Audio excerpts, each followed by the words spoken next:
Hello students, this is again one of the important question जो आपको काफ़ी papers में देखने को मिलेगा। चलिए इसको सॉल्व करते हैं। हमें यहाँ पर बोलता है find the sum up to n terms of the sequence. एक सीक्वेंस दी गई है, इसका हमें सम निकालना है up to n terms.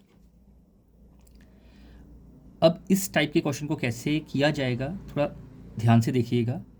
Paper में अगर 8 की जगह 7, 7, 7, 7, 7, 7 होता है या 5 होता है, तरीका सेम ही रहने वाला है। तो ना ही ये AP है ना ही ये GP है। तो इस टाइप की सीक्वेंस का सम कैसे निकाला जाएगा, उसको तरीके को देखिएगा। चलिए स्टार्ट करते हैं। तो हमें बोलता है we have to find the sum of this sequence up to n terms. निकालिए sum. So on up to n terms, ये हमें चीज़ निकालनी है।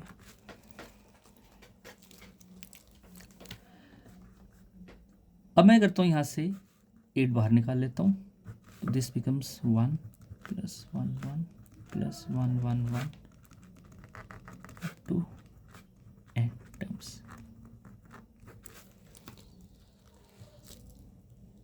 नेक्स्ट स्टेप में मैं क्या करता हूँ, 9 से मल्टीप्लाई भी कर देता हूँ और डिवाइड भी कर देता हूँ। तो भाई ऐसा क्यों किया, ताकि मैं अंदर एक ज्योमेट्रिक सीरीज जो है वो क्रिएट करने की कोशिश करूँगा।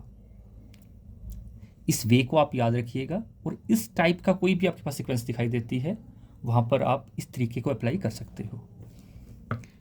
तो ये मैंने डिवाइड और मल्टीप्लाई भी कर दिया 9 के साथ, जैसा आपसे बात की।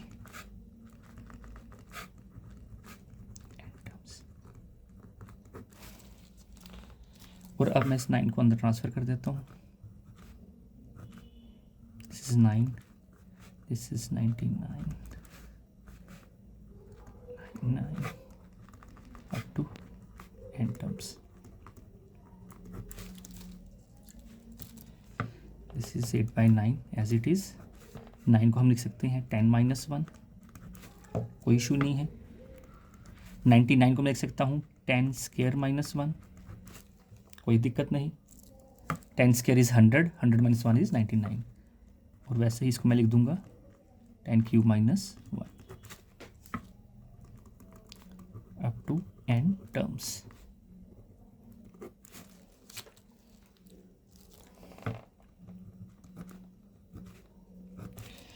अब मैं क्या करता हूँ, चीज़ों को अलग अलग कर देता हूँ। मीन्स 10 वाले एक जगह कंबाइन कर लेता हूँ। 10, 10², 10³ this is up to n terms, and this is -1 + 1 + 1। तो ये भी हमें कहाँ तक लेना है, अप टू n टर्म्स।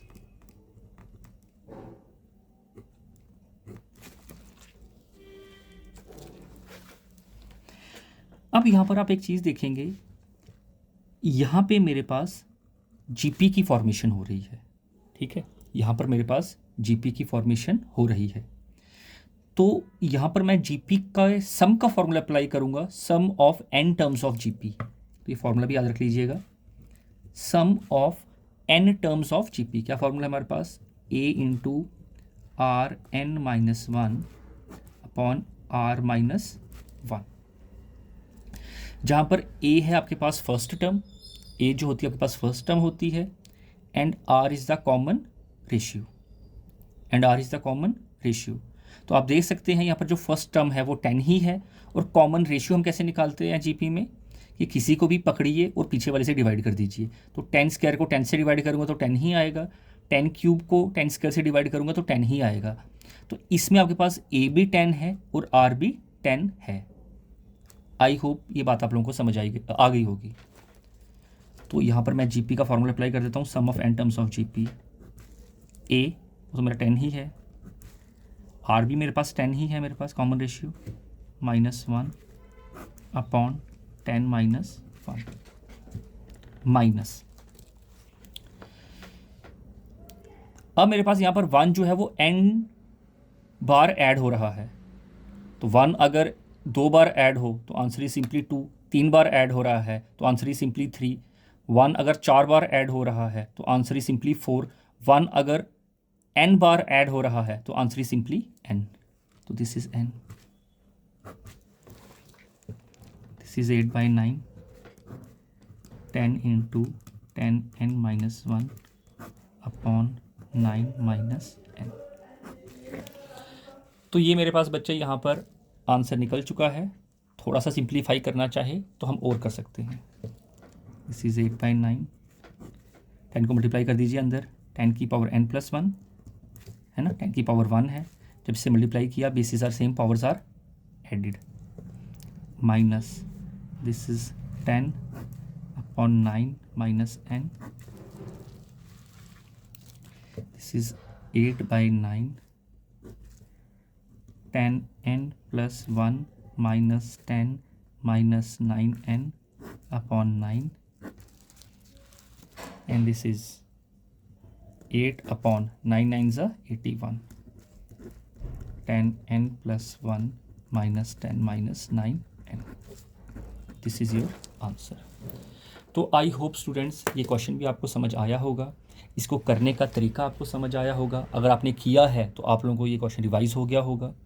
तो ऐसे ही बने रहिए, चीज़ों को रिवाइज़ कीजिए और प्रैक्टिस कीजिए, ताकि आपके पास आने वाला जो पेपर है आप अच्छे से उसको अटैम्प्ट कर पाएँ।